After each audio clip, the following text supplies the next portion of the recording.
period. Besties, what's up? My name is Meg. Welcome back to my channel. In today's video, we are doing my take on 10 of the internet's most unpopular book opinions. Now, that being said, I did not ask anybody, I asked ChatGPT. So why don't we get right on into this video? One of the answers that ChatGPT gave me was that annotating doesn't necessarily make you smarter, it's just more or so for aesthetic purposes. I have to say I am half and half on this one. Now, the reason I say that I'm half and half is because when I was in high school, I used to annotate our texts that we were given quite often. So I remember marking up the text in The Great Gatsby because at that point in time, we had to do like a fishbowl and like discuss everything amongst ourselves. And I remember marking up my text so thoroughly. My teacher was so impressed, like everything like that. All right, here's another one that I guess you could say is controversial because everybody has their own opinion on it. Audiobooks absolutely count as reading. Arguing otherwise is elitist nonsense. And I have to say I agree. I'm the type of person, especially because I'm an artistic mind, so I love to wood burn, I love to paint, I love to draw. I'm into coloring, I'm into that kind of thing. If I want to go for a walk or whatever with my dog, like audiobooks are great for that sense of purpose, or even for car rides. Like I remember going on a 6-hour long car ride down to Carbondale, Illinois, and I had a blast listening to my audiobook like the entire time. Another one that ChatGPT made known to me is that reading 100+ books a year often means that you're skimming and not engaged in the book. I 100% disagree, and I can say that for a fact because of the fact that I read 105 books in 2025. Now, that number honestly was mind-boggling to me, just making that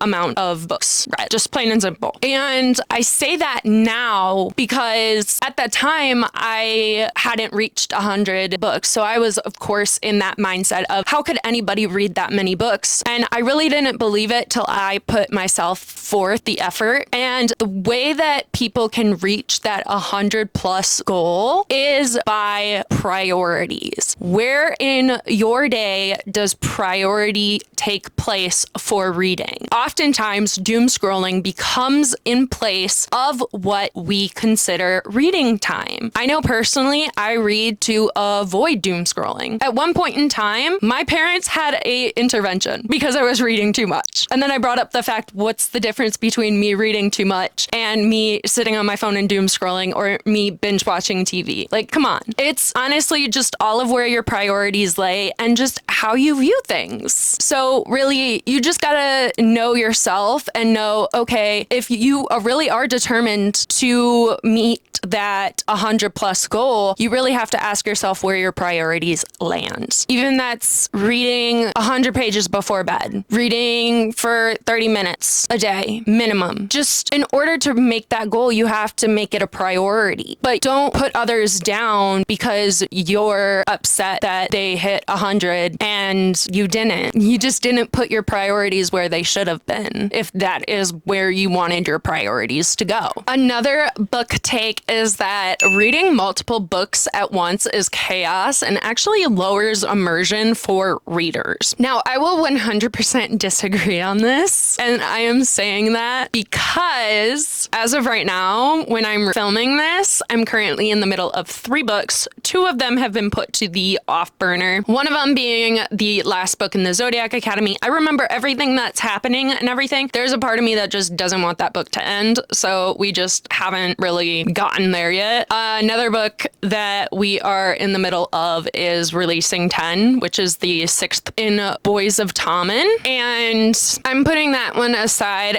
It's for a video. Granted, I will finish that video soon. However, it was just hitting too close to home and it just wasn't something that was very comforting, and I know that it's supposed to hurt. So we're really taking our time with that. We just haven't decided that we want to face that battle hill yet, but we are in the middle of it. So So, and then right now, I just got halfway in the Fallen in the Kiss of Dusk by Carissa Broadbent, and I am reading that one for fun. There are some times that I'll be in the middle of books for fun and then books for my channel for reading vlogs that I film. Sometimes I'm able to take the books that I read for fun and then carry them over into a reading vlog, but it kind of all depends upon the reading vlog that I choose. This one kind of, I can see crying over books on camera is sometimes performative. I will say that at times I do agree. It can feel that way. However, there are certain times, like when I was filming my Boys of Tommen vlogs and I was reading, I filmed myself reading for probably like 20-30 minutes. And sometimes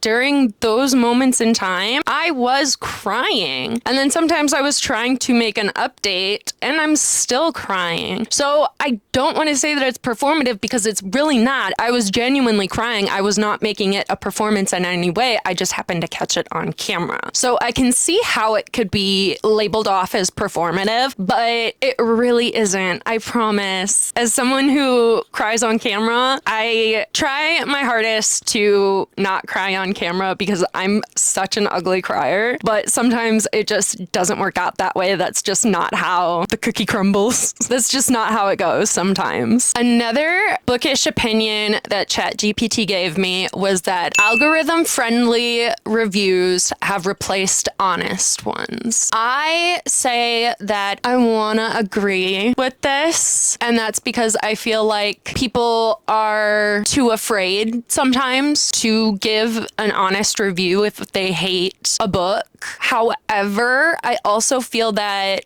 if a book is genuinely starting to take off on BookTok, BookTube, Bookstagram, whatever platform it may be, that a honest review will get smothered by an algorithm-friendly one that is trying to boost that book up. So it just kind of all depends upon how you look at it. Another one is that sprayed edges don't make the book better. It just makes it more expensive. I 100% agree. I like sprayed edges. However, it's kind of getting to a point where it's like, really? Do we need sprayed edges? Like, do we really need sprayed edges? Like, some of them I genuinely like, but then there's some that have designs and stuff that I'm like, okay, really? Like, we could have gotten just a regular book done with this and we would have been just fine. So honestly, I genuinely think that at this point in time that sprayed edges aren't necessary, and I kind of wish that we would just bring back regular pages. I have a lot of books that do have sprayed edges, I will say that. Some of them are very nice and some of them are very pretty. However, ones that are just solid colors, hello, what are we doing? Another one is you don't have to read classics to be what's considered a real reader. What makes a reader a reader? Hello,